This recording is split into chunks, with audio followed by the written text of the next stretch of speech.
Assalamualaikum warahmatullahi wabarakatuh. Alhamdulillahirabbil alamin. Alhamdulillahilladzi arsala rasulahu kafatan linnasi basyiran wa nadhira wa da'iyan ila dinil haqqi wasirajan munira.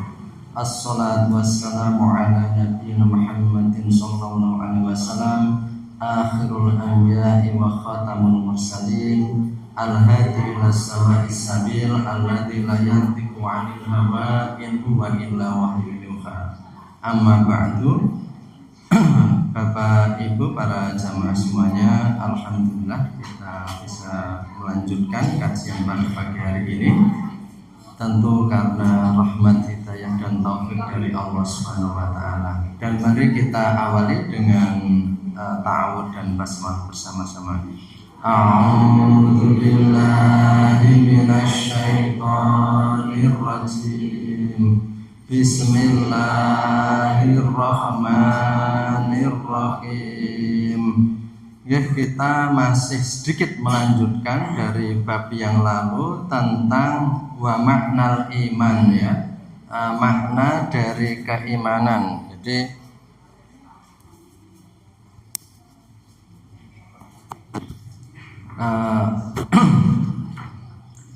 ini kemarin sudah kita sampai pada fi wajhit tadrij ilal irsyad, yakni kita itu aspek, ya, fi wajhit tadrij, jadi aspek dari bertahap-tahap dalam menuju al irsyad, yakni petunjuk atau pendidikan. Dalam memberikan petunjuk atau pendidikan itu ada bertahap-tahap, ya, menuju petunjuk.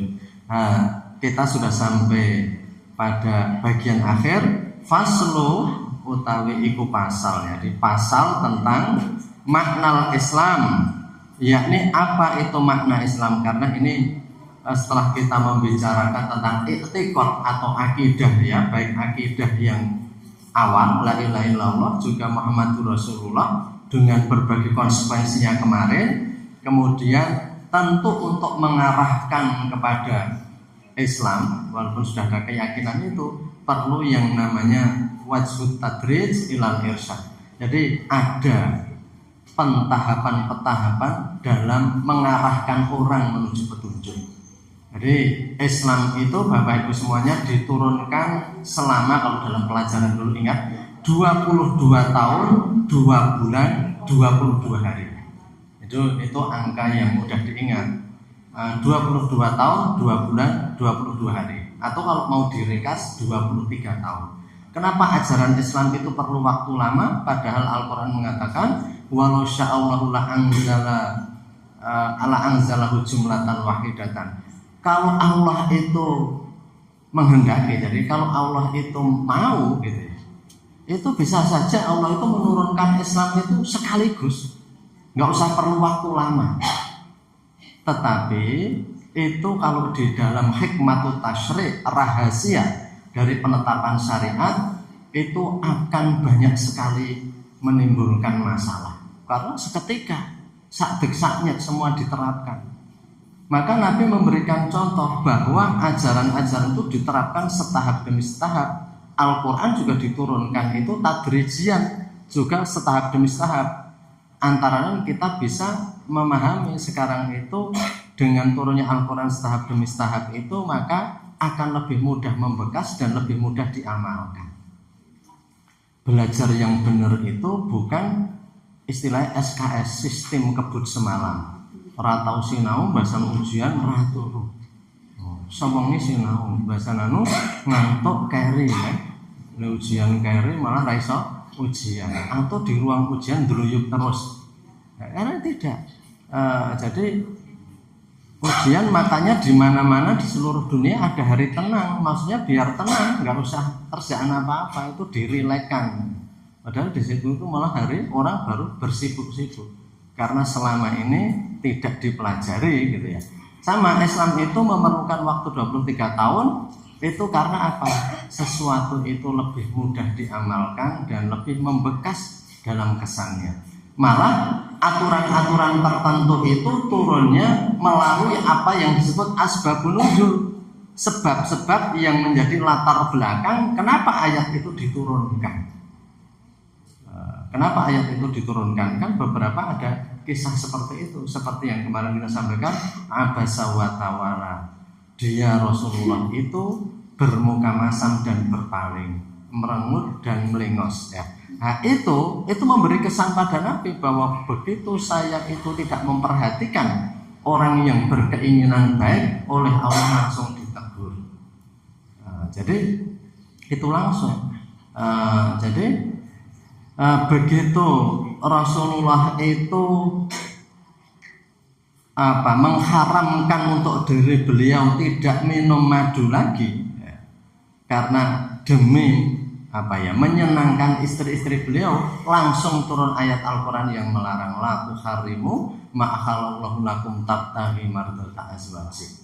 Jadi aturan-aturan itu turun ada asbabun nuzul. Kalau hadis asbabul wurud, sebab-sebab munculnya sebuah hadis. Karena itu akan lebih berkesan. Seperti kita diingatkan oleh guru kita, oleh teman kita, oleh saudara kita pada saat kita melakukan kesalahan, maka itu akan lebih berkesan daripada itu pelajaran yang diberikan banyak sekali.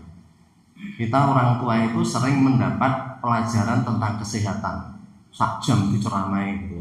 Tapi terkadang itu tidak terkadang kurang begitu membekas, lebih membekas kita itu umpamanya gitu ya, mau ngambil makanan langsung cekel tangannya roh istrinya, hei buatan untuk malik maem niku. Nah, itu langsung kelingan terus, amarnya lo langsung dicekel tangannya, jangan diambil.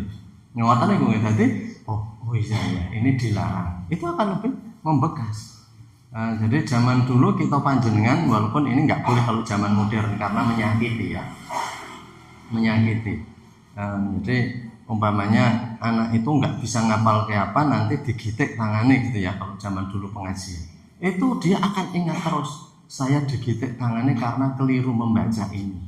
Setelah itu ingat terus dia, mojo itu dia ingat terus. Jadi karena ada momentum ya, li'ahdidhni. Jadi itu bisa memberikan kesan. Ayat-ayat Al-Quran itu bisa memberikan kesan karena peristiwa-peristiwanya. Ketika khamr itu dilarang, innamal khamru wal maisiru wal azlamu rijsun min amali syaitan, itu kan 4 tahap melarang khamr itu ya. Sejak di Makkah sudah mulai muncul ayat pertama, baru tahap keempat itu betul-betul dilarang. Itu karena apa?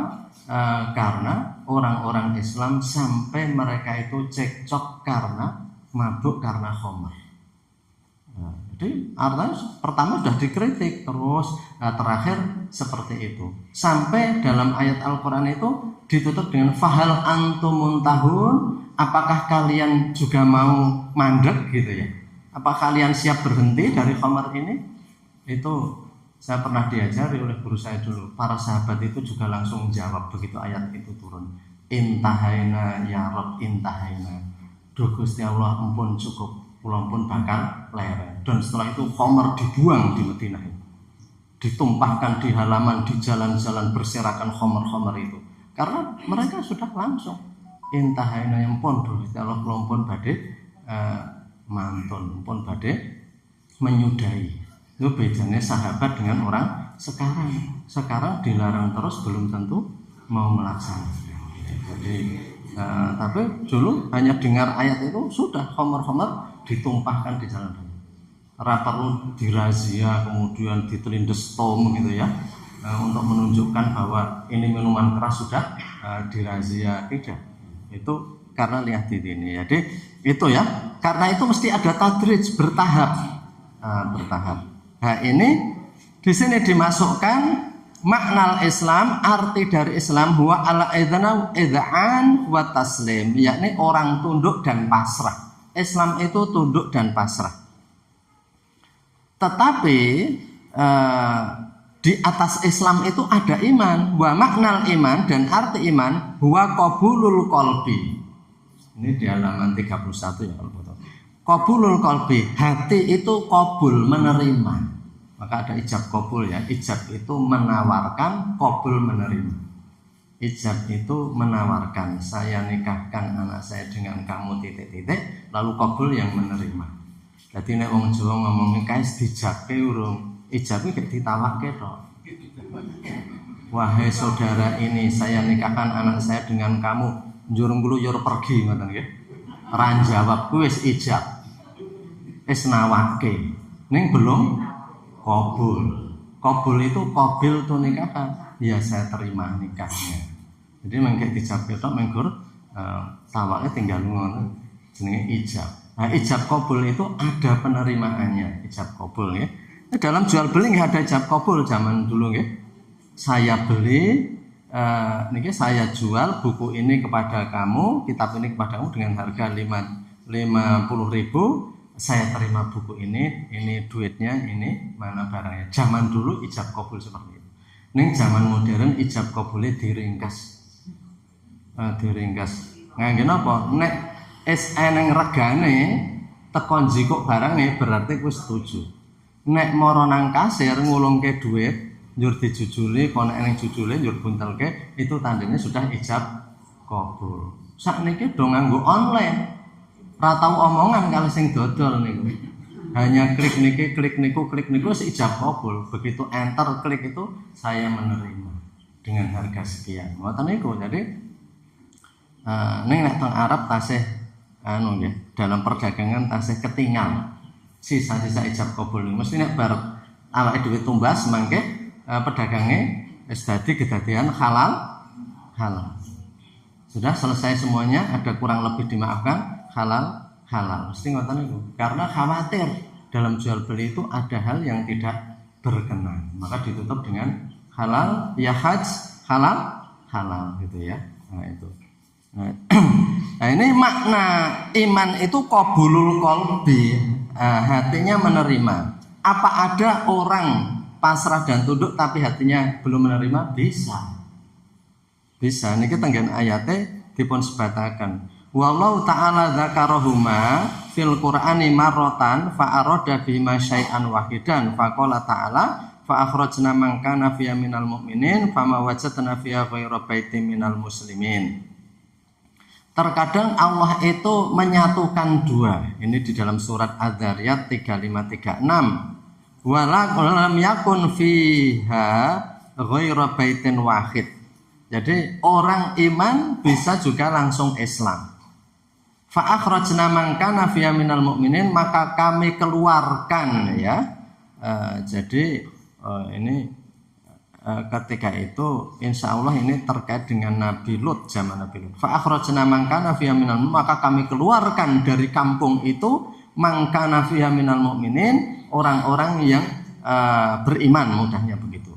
Fama wajadna fiya ghairu baitin minal muslimin, maka kami tidak dapati lagi di tempat itu ghairu baitin minal muslimin, selain rumah dari orang muslim ya. Wa ma wajadna fiya ghairu baitin minal muslimin. Jadi semua dihancurkan dan tidak ada lagi yang tidak hancur kecuali rumahnya orang mukmin. Jadi artinya orang mukmin dan muslim itu disebut berturutan di sini ya.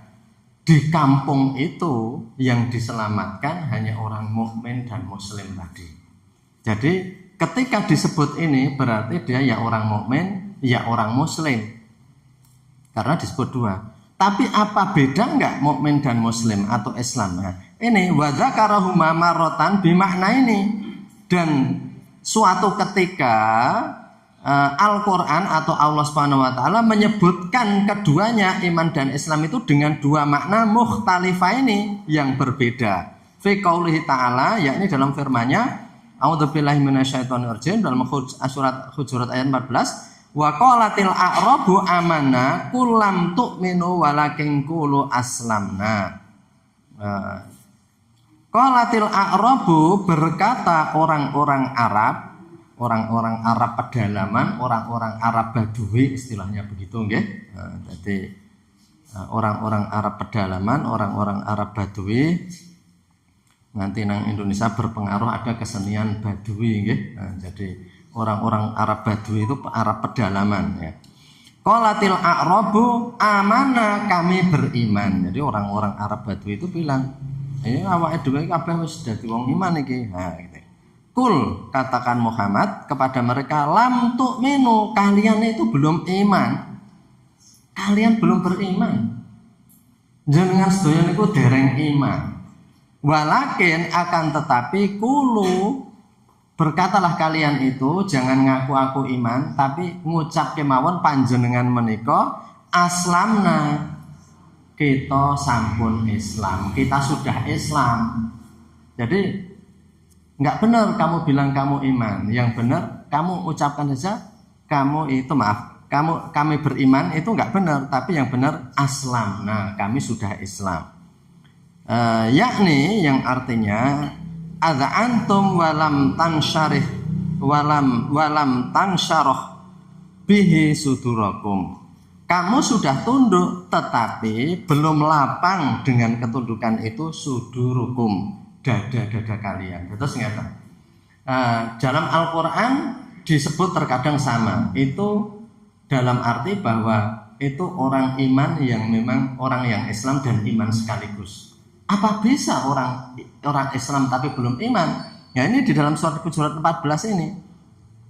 Ketika orang-orang Arab nih, orang-orang Arab Badui itu Arab pedalaman yang memang pengetahuannya pun masih cetek, masih sedikit gitu ya, masih sedikit.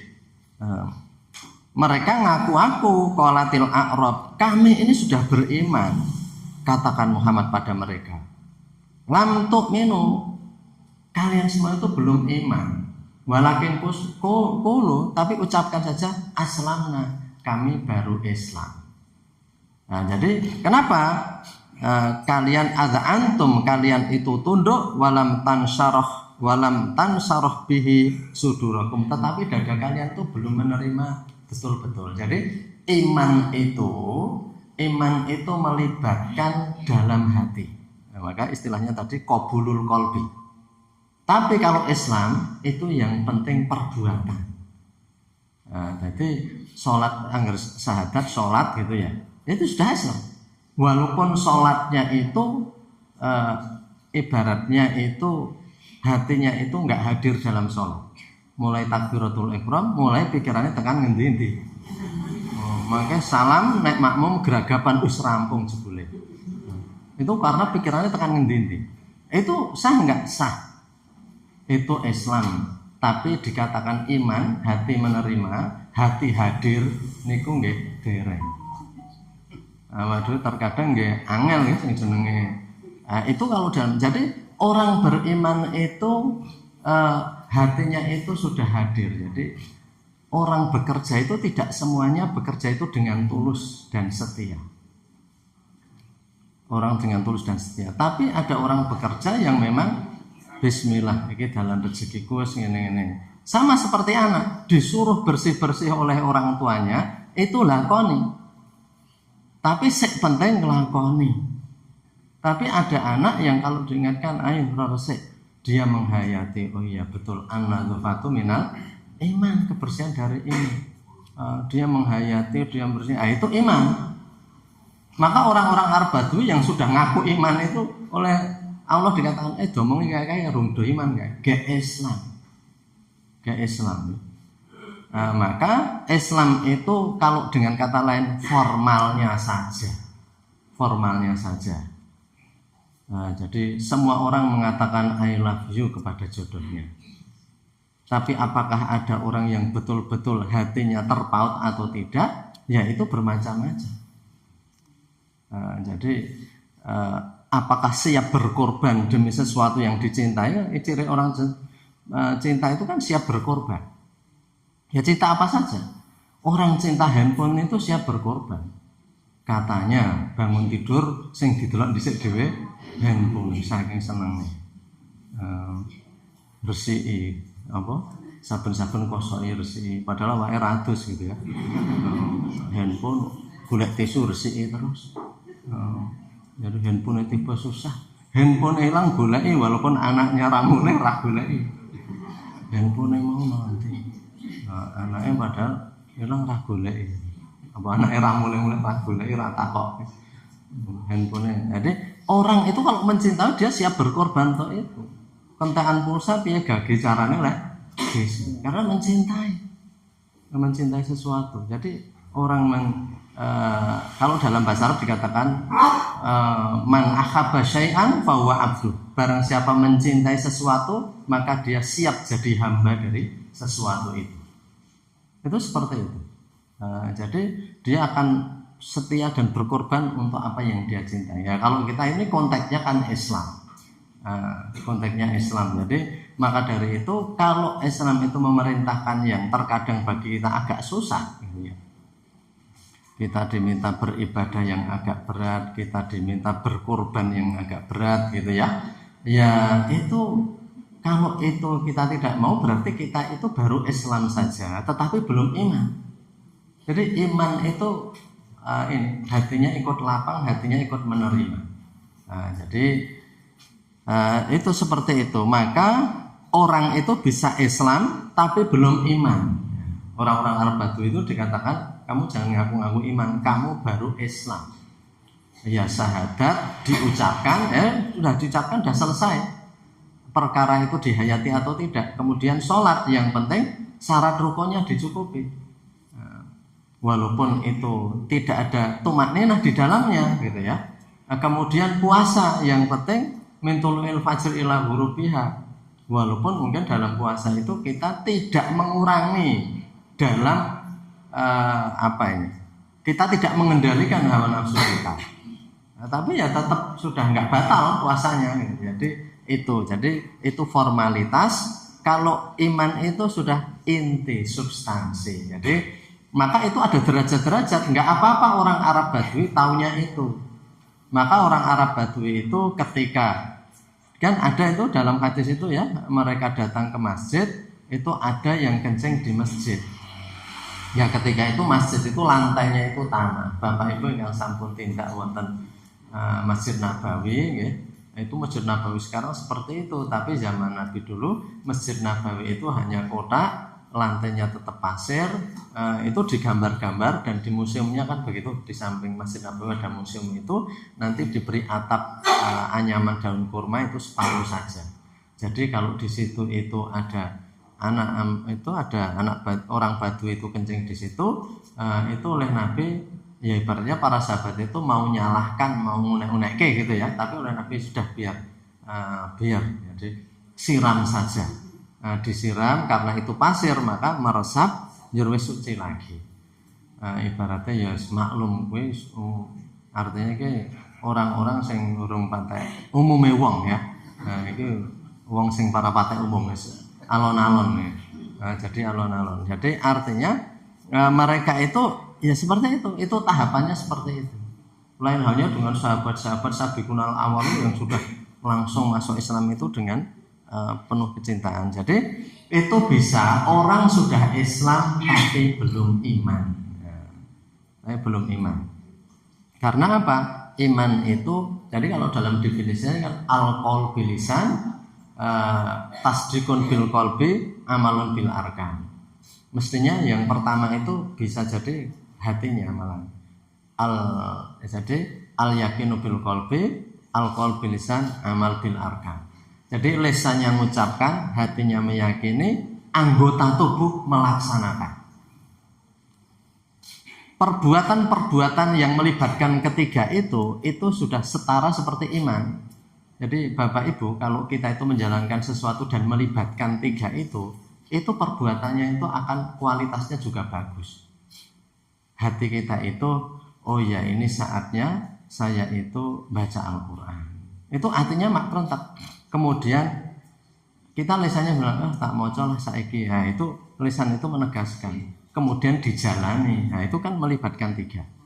Sama, kita itu bersih-bersih, kita itu melakukan pekerjaan apa-apa. Kalau melibatkan tiga itu akan menjadi sepenuh hati. Artinya hati kita itu ingat misalnya saja ya. Wah, aku perlu nilai sedulurku kae. Nah, kemudian diucapkan. Kalau hati yang kuat itu terkadang perlu diucapkan. Kok tak mangkat gitu ya misalnya gitu ya. Walaupun kita sendirian itu sendirian. Ucapan lisan itu penting gitu ya. Baru kemudian kita berangkat itu anggota tubuh. Jadi perbuatannya itu iman itu seperti itu. Sesuatu yang berkualitas itu seperti itu. Jadi artinya melibatkan ketiga-tiganya, perbuatan itu disadari dan diyakini. Nah, itu tentang keimanan. Jadi artinya di sini itu wa fi wajhi tadrij ilal irsyad itu bertahap-tahap. Itu artinya ya orang itu tidak bisa langsung pada tingkatan yang ideal atau tinggi. Ya Islamnya itu syahadat, kemudian sholat, zakat, puasa, zakat, haji gitu ya. Walaupun itu serba misalnya agak terpaksa, zakat ya agak terpaksa gitu ya. Artinya hatinya itu belum begitu terlibat gitu ya. Kemudian puasa juga begitu, tapi yang penting sudah menjalankan, nah itu sudah Islam ya, Islam. Kalau nanti naik kualitasnya itu beriman, jadi orang-orang beriman. Itu akhir dari masalah i'tiqad atau keyakinan, dan kita masuk kepada bab yang baru, bab yang ketiga. Ini tentang fi asrorit toharoti, yaitu halaman, kalau di fotokopi halaman 33. Fi asrorit toharoti, ing dalam rahasia-rahasia saking bersuci. Jadi dalam hal ya rahasia-rahasia bersuci. Jadi bersuci itu kalau Imam Ghazali mendalami, kita sampun ngaturaken. Imam Ghazali ini membahasnya itu tidak fikih biasa, tetapi fikih tasawuf, sehingga di sini dijelaskan rahasia bersuci itu ada. Rahasia dari rauh, kekemu dan sebagainya. Itu ada rahasianya. Nah, jadi amalan-amalan itu semua mengandung rahasia-rahasia. Qala Rasulullah sallallahu alaihi wasallam, bersabda Rasulullah sallallahu alaihi wasallam, at-tahuru syatrul iman, gitu ya. Yang namanya at-tahuru ya. At-tahuru kesucian itu merupakan syarat-syarat keimanan. Merupakan salah satu syarat dari keimanan. Jadi iman itu diperlukan tahur ya, suci. Ini Nabi juga bersabda lagi, kalau yang pertama itu dalam riwayat Imam Muslim, yang kedua qala sallallahu alaihi wasallam buniyad dinu 'alan nadzafah. Din atau agama ini dibangun di atas kebersihan ya. Yang ketiga, ini juga sabda Rasulullah, miftahus sholati at-tahuru, kunci sholat itu adalah bersuci. Jadi ini dalam hadis-hadis Rasul dikatakan at-tahuru syatrul iman, bunyad dinu 'alan nadzafah, miftahus sholati at-tahur. Subhanallah Bapak Ibu semuanya, kita semuanya itu bersyukur ya. Kita mengikuti agama yang di dalamnya yang namanya bersuci itu bagian dari hal penting. Saestu niki enten kula nate maos tiyang mlebu Islam teng Inggris niku ana wong tuwa, ibu-ibu sudah nggak bekerja, pensiun, anaknya kabeh do mentas do lunga, urip piyambak nyur kerja nggo aktivitas niku teng nggen laundry. Kula pun nate nyeritake niki ya. Apabila sebagian masih ingat, kerja di laundry itu selalu nyuci pakaian-pakaian para mahasiswa. Ternyata dari pakaian mahasiswa itu dia ngamati pakaiannya mahasiswa kulit putih itu beda sama pakaian-pakaiannya orang-orang yang anak-anak mahasiswa yang dari negara-negara Islam, yang kulit putih itu baunya itu mungkin wis jenenge klambi regetenan ngoten niku. Kotor dan sebagainya, mungkin ada muntahan, ada mungkin beristinja buang air enggak. Begitu pokoknya. Lalu dia itu suatu saat nanya, kenapa ya kok bau dari pakaian kamu itu beda sama pakaiannya orang-orang yang kulit putih itu? Dan orang-orang Islam itu jawab, dalam agama kami itu kami nggak boleh minum khamr, sehingga kami nggak akan pernah sampai mabuk. Padahal nek wong minum khamar kokean dong muntah-muntah. Yo nek cah cilik ngono bumah ya. Iku wis gede-gede bantak-bantak gitu ya. Gumoh itu karena mabuk doang. Mabuk muntah-muntah sehingga pakaian itu jadi kotor. Belum kalau ke belakang. Coba jenengan piyambak preso di hotel-hotel di Indonesia saja yang meniru gaya barat niku mangke nek buang air niku angel le bersuci. Karena modelnya kering. Mung cukup donggo tisu. Kepara seranggo tisu barang niku nggih. Niku. Jadi saya mahasiswa Islam aku, kami itu kalau buang air harus dibersihkan. Pertama pakai air. Pakai air. Kan datang rek ini. Hotel-hotel di Indonesia yang niru-niru gaya kering, gaya barat itu ada. Repot nih kan. Mau sak derenge ajeng anu ditilik irian, mau wis kebaca teng reku endi banyune ngoten iki. Maka dari itu seperti tadi. Jadi kalau orang Islam itu pakai air. Baru kalau nggak ada air beristismar pakai benda-benda yang keras. Jadi itu dalam Islam diajari caranya seperti itu. Bahkan ancamannya serius, orang yang buang air dan tidak membersihkan najis dengan baik nanti akan disiksa, dikubur. Jadi itu keras siksaannya dalam Islam. Nah, akhirnya ibu tua tadi mikir nih, agama kok iso ngatur yang ngono ya. Nek dalam hal seperti itu saja diatur, dalam hal lebih besar mesti diatur lagi. Ini berarti agama ini ya teliti agama ini. Agama ini benar, karena dalam hal sekecil itu saja diatur. Urusan ke belakang, ke toilet saja diatur. Nggak boleh menghadap kiblat atau membelakangi kiblat, macam-macam ya. Ibu ini lama-lama mikir-mikir, jujur akhirnya masuk Islam. Karena tadi tukang laundry ini masuk Islam. Karena apa? Agama kok iso ngajari yang dene wong Islam sing ceroboh gitu ya. Ana wong Islam ceroboh, negara-negara Islam kok do ceroboh. Lah niku wonge. Wong niku beda karo agamane. Wong niku beda karo agamane. Peraturannya itu terkadang baik.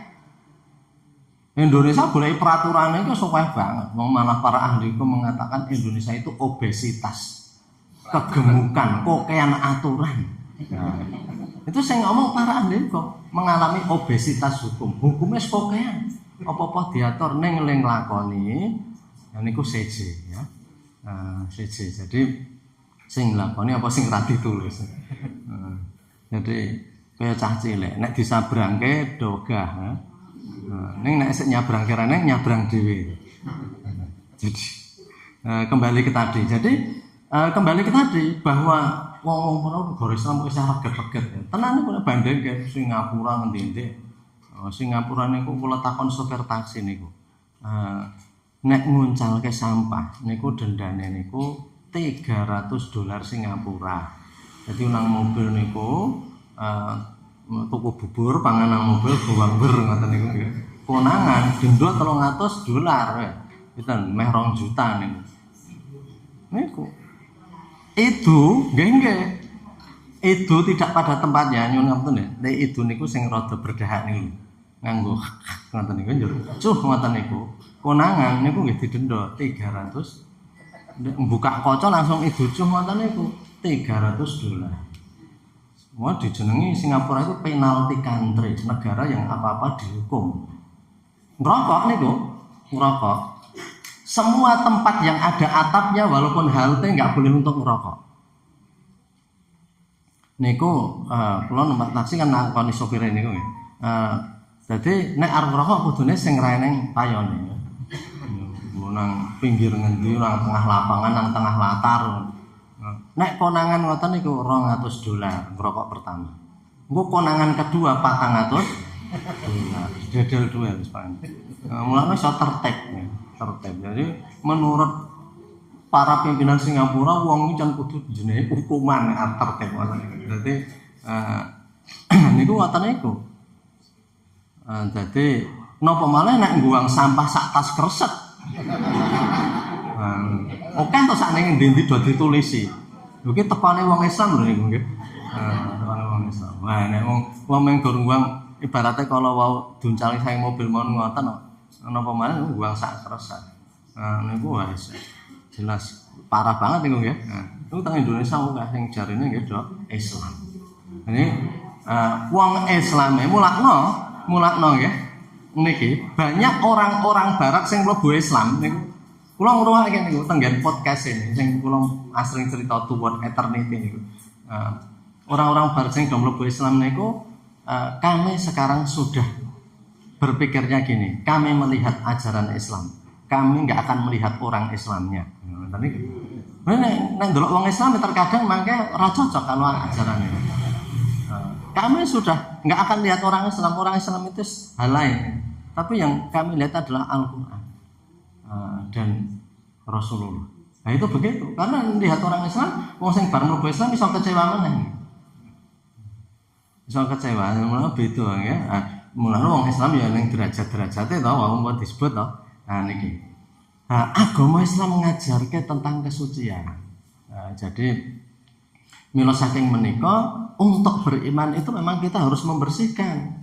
Sehingga ketika Umar bin Khattab itu melihat cuwilan ayat Al-Qur'an ketika mau membunuh adiknya ya. Ketika mau membunuh adiknya. Nah, jadi karena ya itu cerita masuk Islamnya Umar bin Khattab kan begitu ya, duduk lawang gitu ya. Jadi diomongi, lho kowe kok arep nglawan Muhammad, nglarang-larang dhewe Muhammad, wong adimu dhewe saiki wis melu Muhammad. Wah langsung niku Umar bin Khattab langsung emosi ya, goleki adine. Adine itu goleki duduk tenggen lawange niku mulai duduk mon nggih. Kira-kira niku nggih wis nggih kasar. Umar bin Khattab kasar langsung dodok-dodok. Cara gampangane man anta. Jenengan sinten? Ana al-Khattab. Nek nyeluke dhewe al-Khattab. Ana al-Khattab. Wis langsung wedi kabeh do mlebu. Wong sing nang ngarepan gek do sinau Quran mlebu. Ning adine mbukake lawang. Adine mbukake lawang. Takone ibaratnya nggih bercakap-cakap nggih melu Muhammad dan sebagainya. Nah niku dikeplak kali Umar bin Khattab adine nganti berdarah wajahe. Wah, kakangne keras, adine yo keras. Adine saya wani. Adine Umar bin Khattab saya wani. Mbasan di tengah seperti itu Umar niku ndelok cuwilan ayat Al-Qur'an sing ketinggal do mlayu mlebu omah ning bane do nang omah mburi lah padha ndelik nang senthong wong ora ngerti. Umpamane ngarep ditinggal niku Umar, apa ini? Kamu belum suci, enggak boleh.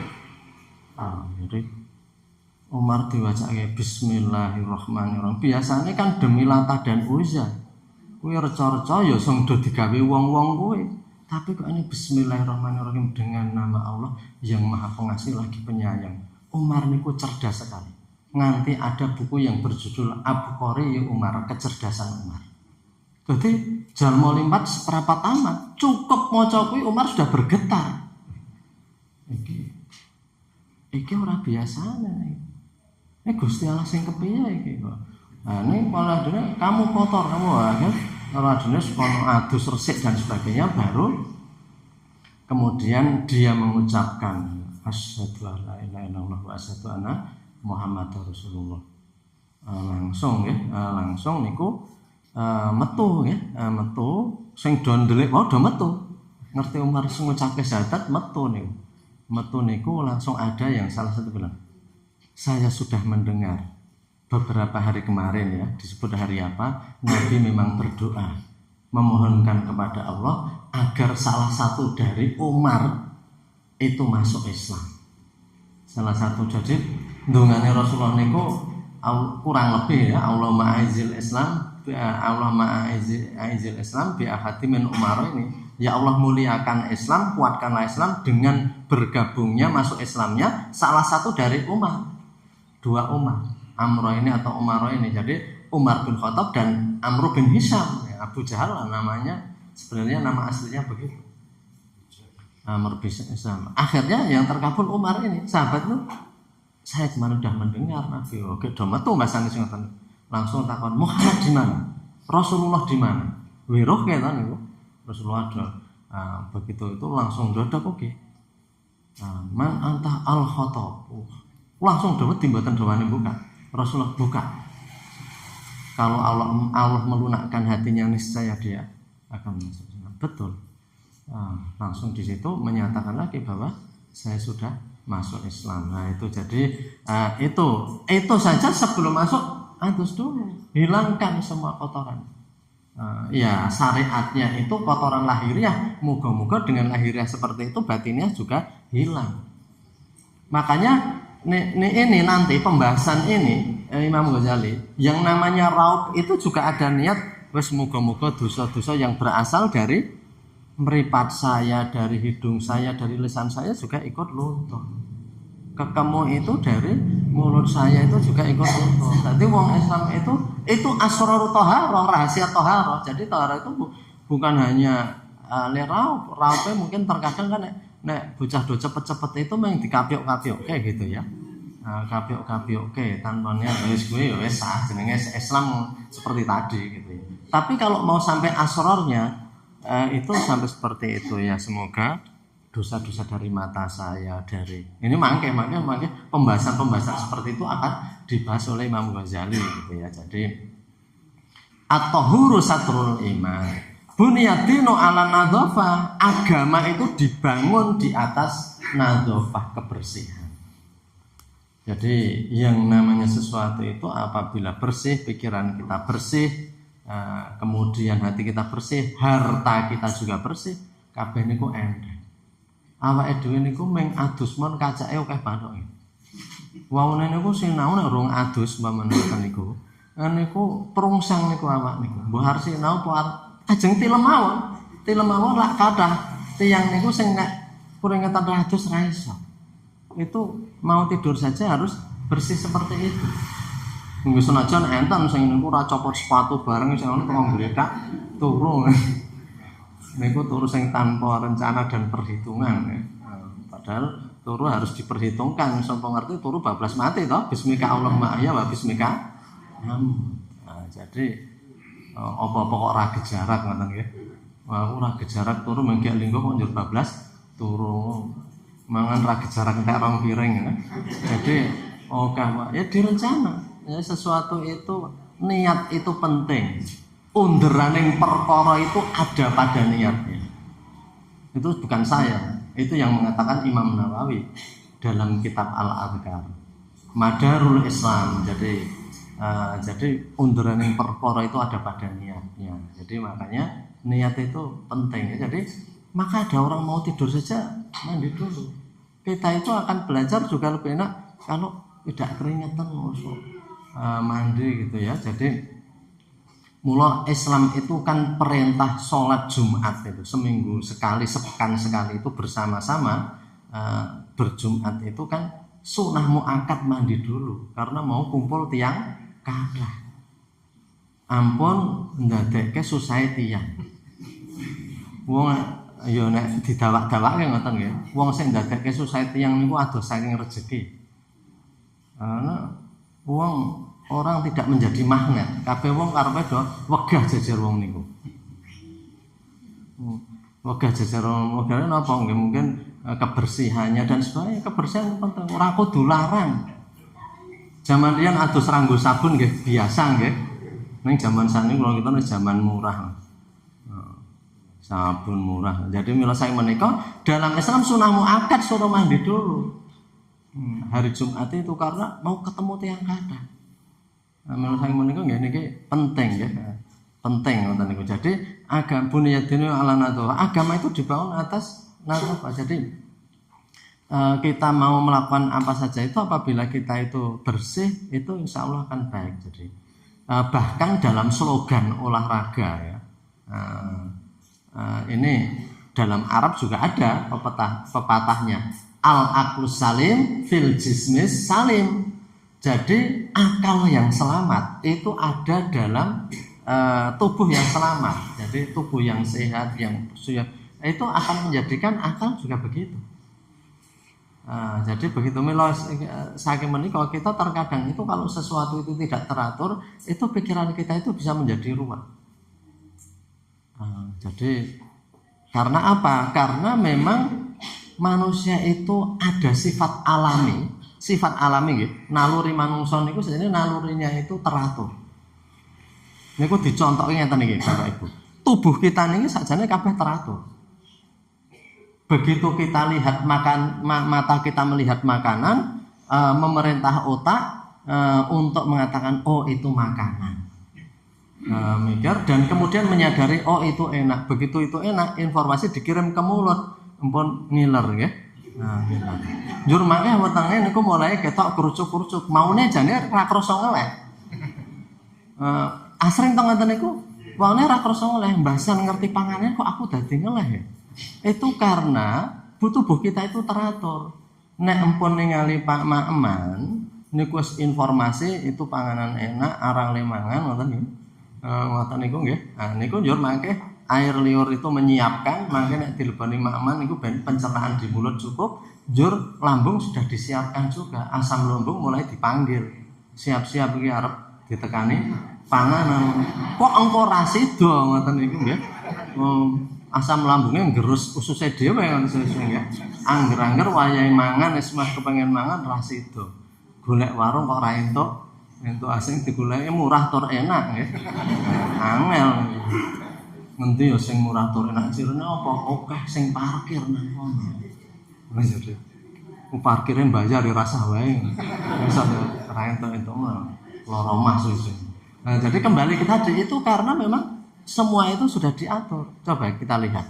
Semut itu secara naluri itu teratur, nggak ada yang ngajar, tapi hidupnya sangat teratur. Mereka berbaris, mereka berkomunikasi. Kalau nggak teratur nggak bisa lah. Semut itu ngangkat mungkin coro sing mati atau cecak sing mati. Kok iso dipikul semut oke yang ora tau ngalami training leadership, training kepemimpinan padahal ini.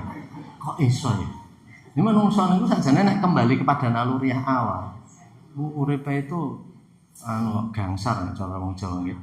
Ning karena do mengingkari sifat naluri asalnya. Jadi coba yang namanya burung blekok, yang namanya manuk seriti, burung-burung emper itu terbang bareng nggak ada sing serimpet-serimpetan niku. Digusah padahal gusah niku mendadak lho. Bocah nek digusah iso njerimpung kancane lho. Aku nabrak kowe, aku gejegal kowe. Waune ibaratnya balangi pelem ning tanggane getak itu iso do tiba menggane serimpung-serimpungan. Ning manuk emprek sing digetakne kok langsung mereka berbaris bagus sekali. Munggah kabeh medun kabeh ngoten. Apalagi manuk blekok ya, burung bangau. Itu niku jarak jauh niku. Istilah mobil niku akap antar kota antar provinsi. Jadi biasanya blekok tekan laut nek dolan. Mangke le mabur alon-alon karo kancane. Tekan lho niku mangke. Tipene ora kesusu, alon-alon. Jadi itu seperti itu. Itu semua teratur. Alam ini ya teratur. Kok manungsa itu diatur ra gelem. Siap-siap babak bundas niku nggih. Dunia akhirat ngoten niku nggih. Mila saiki menika wangsul dumateng kala wau saestu ya ini bunyadinu ala nadhafah. Miftahu sholati at-tahur. Kunci salat itu suci. Jadi kunci salat itu suci.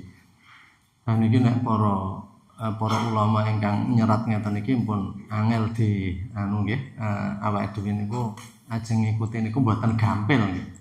Mboten gampil tegese niku perlu ikhtiar yang luar biasa karena ada yang kalau mau membaca hadis entah Imam Ahmad bin Hambal atau Imam Hanafi ajeng maca hadis niku siram riyen mangke nggo rasukan sing apik njur sek maos hadis.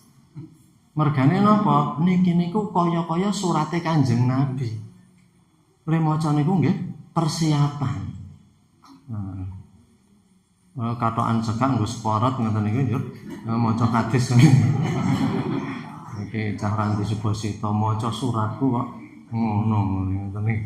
Niku nggih awake dhewe belum bisa setingkat itu, tapi paling tidak itu ada ikram. Mula maca Quran menika ditulis tenggen sampule nika to, la yamassuhu ilal mutahharun.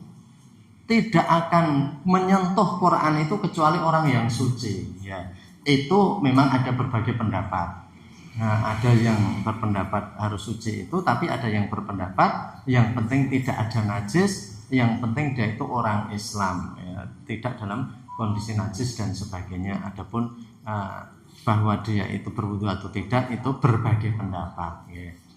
Mila saking menika itu dalam kebersihan itu menjadi fondasi ya. Islam itu bangunannya adalah bersih dulu, bersih pikiran, bersih nanti kondisi kita semuanya, sehingga dengan kebersihan itu kalau ibarat dalam pelajaran pendidikan atau psikologi itu kan tabula rasa. Tabula rasa ini kaya cah cilik itu kertas putih yang siap ditulis. Yang mula nggih mboten aneh para imam-imam ulama besar niku ilmunya itu juga banyak karena memang mereka betul-betul menyiapkan kertas putih tadi siap ditulis. Ibaratnya awake dhewe mungkin nek disanepake ngoten niku awake dhewe mungkin nggih kertas ululan atau kertas-kertas bekas niku digawa sing arep pelajar. Nah, para imam besar itu sudah kertas putih tabula rasa jadi siap ditulis dengan berbagai hal. Bapak Ibu, para jamaah semuanya, ini sudah jam 7. Demikian yang bisa kita bahas. Kita mulai masuk dalam Asrarut Thaharah. Kita lanjutkan pada pepanggihan ingkang badhe datang. Saestu kathah kirang lepatipun kita nyuwun agung pangaksami nastagfirullah li wa lakum. Mugi-mugi kados pepanget kita panjenengan sedaya. Amin ya rabbal alamin. Amin Allahumma amin. Mari kita akhiri dengan doa penutup majelis. Subhanaka Allahumma bihamdika asyhadu an la ilaha illa anta astaghfiruka wa atubu ilaik. Alhamdulillahirabbil alamin. Assalamualaikum warahmatullahi wabarakatuh.